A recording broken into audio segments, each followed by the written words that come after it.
This is how to get Vercel token. From your dashboard, go to your profile located at the upper right corner. So just click this one and you can see here account settings. So let's click this one.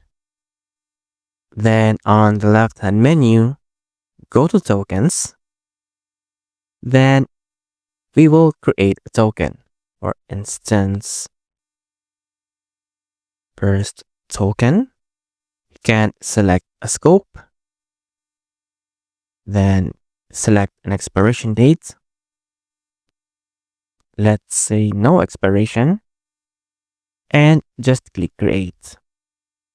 So now your token has been created. You can just click this copy icon to copy the token, store it in a safe place, and you cannot view your token again once you click done.